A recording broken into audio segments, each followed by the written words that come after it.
Hi guys, पायल प्रतीक ब्लॉगमध्ये तुमचं सगळ्यांचं परत एकदा स्वागत आहे. तर गाईज आज मी आंघोळ करून आत्ता रेडी झाली आहे. सकाळी मी वॉकला बाहेर नाही गेले कारण की मी घरातच आज वॉक केला आहे. कारण आमचे सर आज घरात होते, कारण त्यांना सकाळी मार्केटिंग नव्हती, त्यांना जायचं होतं 8 वाजता. 7 वाजता आम्ही दोघंही उठलो होतो. मग टाईमपास करत करत मी घरातच वॉक केला. मस्त आता फ्रेश झाले. खूप जास्त भूक लागली म्हणून मी आता ऑरेंज घेतलं आणि बदाम खाते. एवढं खाऊन मी जाणार आहे खाली. मला चपात्या वगैरे करायच्या, त्याच्यानंतर मी नाश्ता करणार आहे कारण मला खूप भूक लागली. आता मला काही सुचत नाही आहे. तर भेटू आता खाली गेल्यावरती. सगळ्यांचा नाश्ता झालाय सकाळीच, पण म्हणजे सकाळी दादू, मम्मी, पप्पा, आता आर्यन, मी, प्रतीक तर आता मार्केटिंगला गेलाय. तो येईपर्यंत त्याची आंघोळ नाही झाली आहे. मी तो आल्यावरच नाश्ता करेल. आता मी अंड खाईल फक्त. आणि आज बर्थडेला पण जायचं आहे, पण मला जाऊशी वाटत नाही कारण की माझी खूप जास्त दगदग होती तिथं. मला असं लय ताटकळायला लागतं खूप वेळ. मग मी प्रतीकला म्हणलं तुम्ही जावा. तुम्हाला सांगितलं असेल लास्ट ब्लॉगमध्ये प्रतीकनी कुणाचा बर्थडे आहे. माझे मोठे दीर आहेत, त्यांच्या मुलाचा पहिला बर्थडे आहे आणि लांब आहे ना ते खूप. म्हणून मी प्रतीकला म्हणलं की तुम्हीच जाता का प्लीज.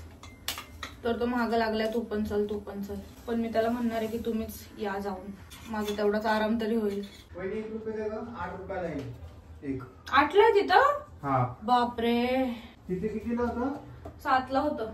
अंडी किती महाग झाली आहेत आमच्या इथं. आता इथं 7 ला भेटायचं, 7 रुपयाला एक अंड भेटायचं. पण तिथं पुढच्या थोड्या दुकानामध्ये डायरेक्ट 8 रुपयाला अंड आहे. त्यापेक्षा ट्रे आणलेला परवडतो असं आहे. पण आमच्या घरात ठेवायचा प्रॉब्लेम आहे. आमचा हा तवा घासायचा आहे, एवढा काळा झालाय बापरे. हे बघा तुम्हाला पण लाज वाटेल आता ह्या तव्याकडे बघून, मला जशी वाटते तशी. पण आता मी काय करू, माझं हे तवा घासायला गेलं ना माझं खूप जास्त पोट दुखतं आणि म्हणून हा 3 दिवस तवा मी जास्त जोर लावून घासत नाहीये. पण आता मी कसा घासू असं वाटतंय, कोणाकडनं तरी घासून घ्यावा. तर काय बोलत होती मी, हा तर एका त्यांची कमेंट होती एवढं नॉनव्हेज नको खात जाऊ, मांस, मुख्य प्राण्यांचं मांस वगैरे नाही खायचं. तर आता मी काय बोलले ह्या कमेंटवरती.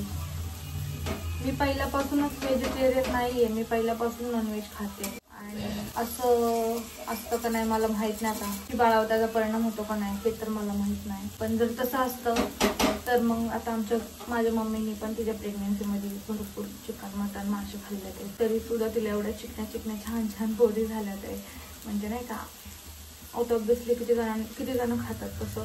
मग त्यांच्या बाळावर असं काय परिणाम होत असं तेवढं तर मला नाही माहिती. पण ताई तुम्ही अशी कमेंट केली त्याच्या मागं काही ना काही कारण असेलच. थँक्यू. पण मी ट्राय करेल, मी कमी खाईल.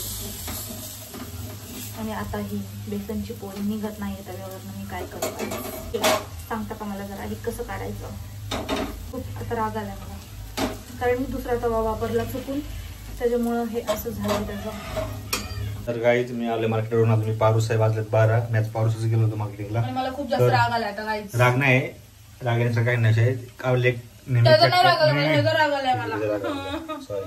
हे बघा हा तवा ह्यात चिटकत होतं, या दुसऱ्या तव्यात चिटकत होतं, दुसरा तवा घेत आणि गाईज ह्यात पण चिटकला. आता हे जर चिटकलं तर मला खूप जास्त राग येईल आणि त्याच्यावर काढणार. आपल्या नेहमीच्या व्ह्यूअरची कमेंट आली होती की जास्त नॉनव्हेज खाऊ नकोस, चांगलं नसतं बाळासाठी. बरोबर बोलतो तुम्ही, जास्त नॉनव्हेज खाऊ नको. मी पण ते सांगतो. त्यामुळे आमच्या घरात गेला 1 महिना चिकन बनलं नाही गाईच. काय सांगायचंय, त्या दिवशी तिला खाऊशी वाटलं होतं, भेजा म्हणून आणला. तुम्हाला ते लॉग मध्ये सारखं दिसतं की आम्ही सारखं खातो आणि स्पेशल असतं ना आपण, त्यामुळे ते दाखवतो आम्ही. आता नॉर्मली हे खातो बघा आम्ही, हे दाखवत नाही आम्ही तुम्हाला कधी की हे काय त्याला. हे तरी दिवसावर चाललंय बेसनची पोळी. आता 2 दिवस लॉग मध्ये तुम्ही बघितलं असं बेसन पोळी, हे पोळी, ते पोळी चाललंय. चिकन खाणं असं वेगळं खायचं. आपण घरातल्या बाहेरच्या गोष्टी खातो म्हणून ते आपण ब्लॉग मध्ये दाखवतो. असं होतं तुम्हाला वाटतं की सारखं खातो, सारखं नाही खात. आमच्या घरात गेले 3 झालं चिकन नाही बनलं. 1-2 महिन्याला 1-1.5 महिना म्हणून असं चिकन नाही बनलं. हा त्या दिवशी तिने एवढं सांगून खाल्लं होतं ते फक्त तिला खाऊशी वाटलं म्हणून. घरात प्रॉपर असं नाही बनलं. अजून मटन म्हणायचं गेलं तर मटन पण प्रॉपर भाऊबीज नंतर आता अजून आमच्या घरात मटन नाही. फिश खातो कारण डॉक्टरने सांगितलं फिश खा. फिश डॉक्टरने मुद्दा काय सांगितलंय की तू माणूस सोडून सगळं खा, असा विषय. खाण्यासाठी डॉक्टरने काय बंद नाही घेतलं. डॉक्टरने सांगितलं पाहिजे तू अंडी ऍड कर. आम्ही अंडी खात नव्हतो, म्हणजे 4 दिवसाला 4 अंडी खाणं तू गरजेचं आहे, डॉक्टरने सांगितलेलं आहे. आणि जे पायलची मासे खाते, तुम्हाला ते फिश दाखवतो, ते आता पायलच्या मम्मीचा किती वर्षापासून त्यांच्या आजीपासून त्यांचा बिझनेस आहे. त्याची आजी आधी करायची, मग तिचे पप्पा करतात, मग तिची आई करते बिझनेस तो. त्यामुळे त्यांना मासेमधलं फुल नॉलेज आहे. कसं कुठला मासा गरम असतो, कुठला मासा प्रेग्नन्सीमध्ये चांगला असतो, कुठला मासा खाऊ नये हे त्यांना फुल नॉलेज आहे. त्यामुळे ते जो मासा पाहिला प्रेग्नन्सीमध्ये चांगला आहे तोच मासा देतात. आणि तो कटला मासा घ्यायचा ना, ते कटला मासा खूप प्रेग्नन्सीमध्ये चांगला आहे. आपण ऑनलाईन पहिलं सर्च करतो कुठली गोष्ट. आम्ही पण पहिली गोष्ट कुठली खाताना पहिली ChatGPT तुम्हाला माहित असेल सगळ्यांना. गाईज इथं बघा कशी कामं चालली आहेत. बायकोला मदत करतोय काम, हात नाही पोचत माझ्यावरती.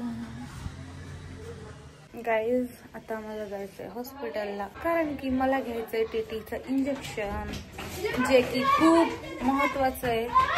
प्रेग्नन्सी मध्ये ते घ्यावंच लागतं. आणि अर्धा तास मस्त आमची झोप झाली. आता खरं सांगतो एवढी भारी झोप लागली होती, पण पूर्ण नाही झाली.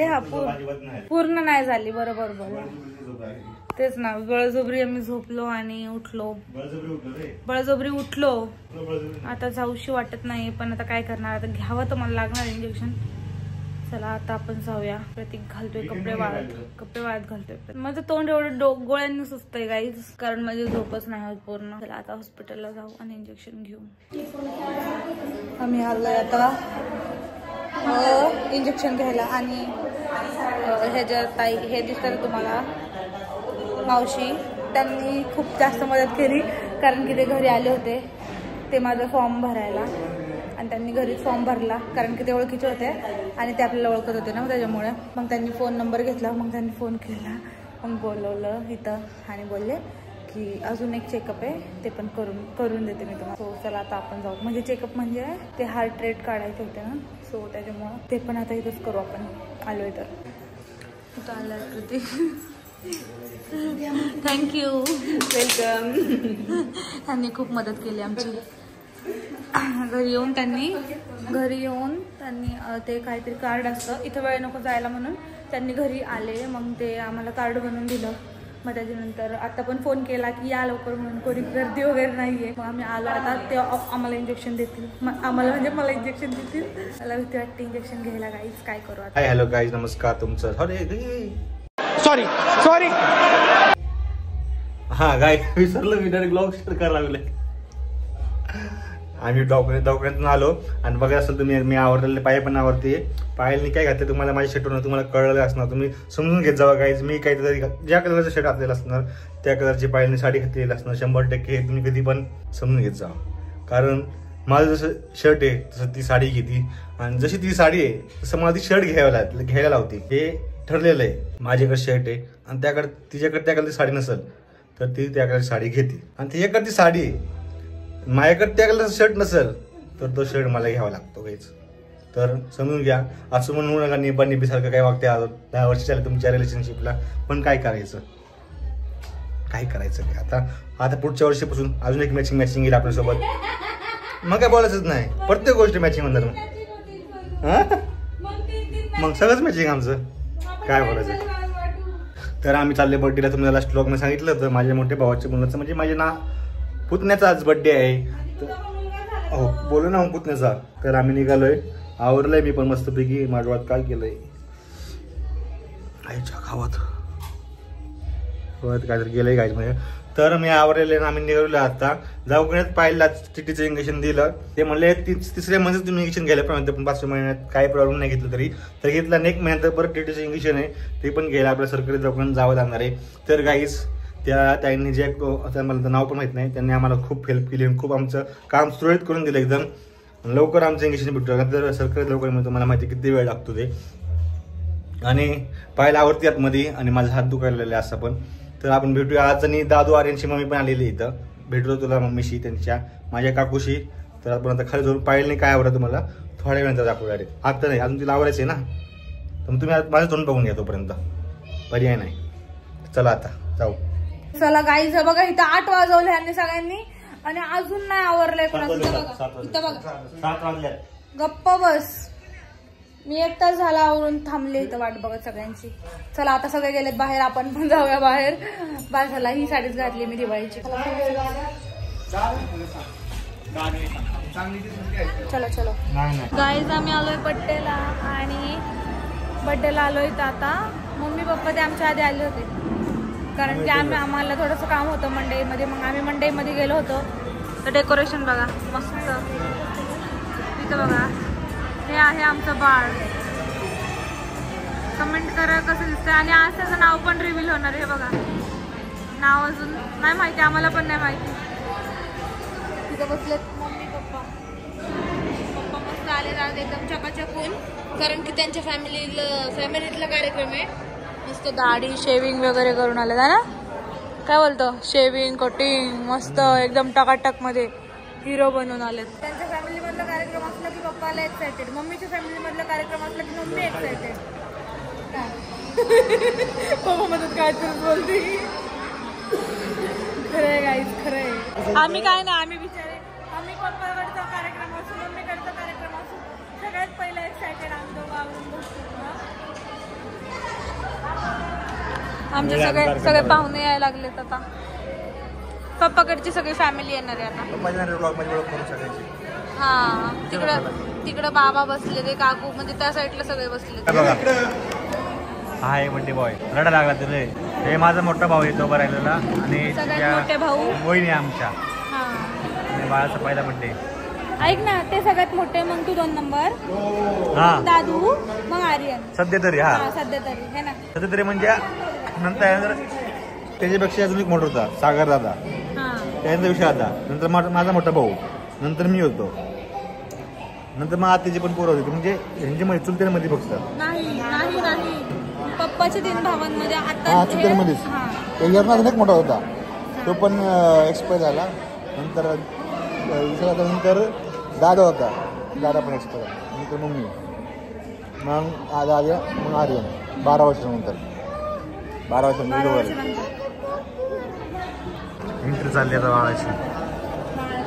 सगळ्यांना बघून घाबरतंय. नवीन लोक आहेत ना नवीन चेहरे आहेत म्हणून घाबरतंय. पप्पा खुश आहेत आज. गाईज आमच्या पप्पालाही खुश आहेत आज. वरती गेलं बाकी ती कटिंगच्या वेळेस काढायला गेली.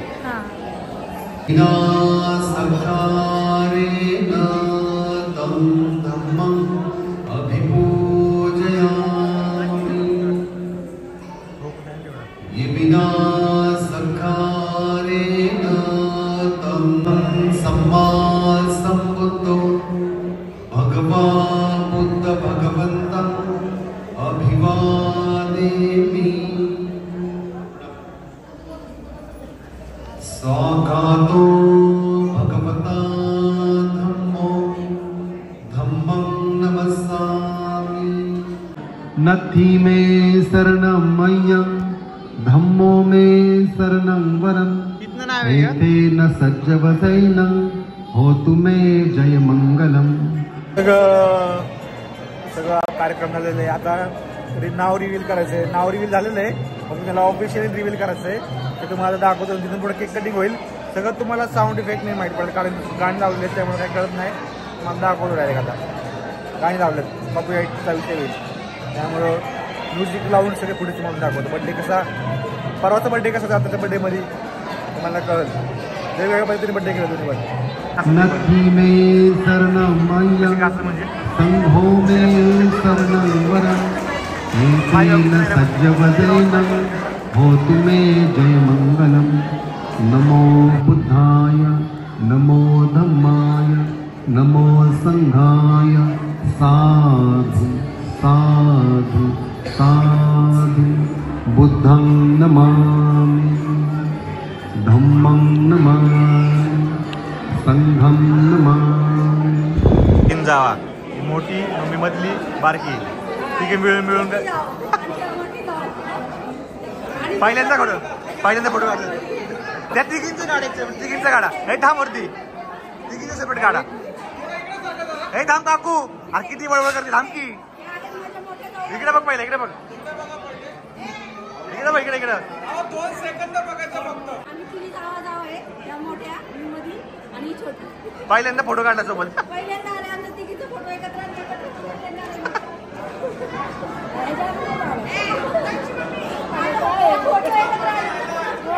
जेवायला बसतो आता आम्ही, फोटो वगैरे काढून बड्डे झालेला आहे. हे बघा सगळे जेवायला, पूर्ण फॅमिली पप्पाकडची.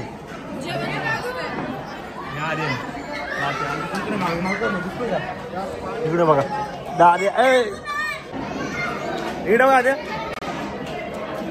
असं वाटतं UP बिहारून आलाय का नाही? UP बिहारून आला असं वाटतंय. दाद्या आमच्या आत्या आणि त्यांचा मोठा मुलगा. आमच्या ननंदबाई एवढ्या एकच आम्हाला ननंदबाई आहेत. सक्की एकच आहे. असं म्हणाय गेलं तर 20-35 आहेत. सक्की ननंद माझी एकच आहे एवढी मला. आणि तिकडे बसतात माझे सासू सासरे. दाखवलं ते बारके दाखवलं मीच त्याला दिलं खायला. त्यानंतर जेवण चाललंय, जेवण झालं आता घरी निघणार आहे आम्ही. बुफे होता. हा थंडीत घरी जाणार आहे काकडून थंडी वाजते. चला आता जेवण घेऊ. पप्पाजीकडे जेवण करून जेवण छान झाले, मस्त झाले. जेवलंय सुमडीत एकटा जाऊन तिथे आईस्क्रीम खातोय. हे बघा गेला मला परत पप्पा आईस्क्रीम परत आणला गेला. हे बघा सांगू दाखवतो मला आपल्याला झूम नाही होते. हे बघा आईस्क्रीम मम्मी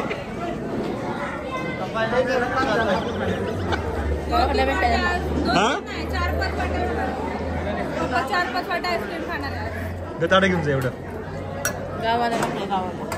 काम पण आईस्क्रीम खातो नाही. गाईज आता आम्ही घरी आलो आणि खूप जास्त लेट झालं. मी तर खूप जास्त दमले कारण मला साडी घालून वैताग आलाय आणि प्रवास करून. तर चला हा व्लॉग कसा वाटला लाईक कमेंट शेअर करून नक्की सांगा. बाय, भेटूया तुझ्या नवीन ब्लॉग मध्ये. Bye guys.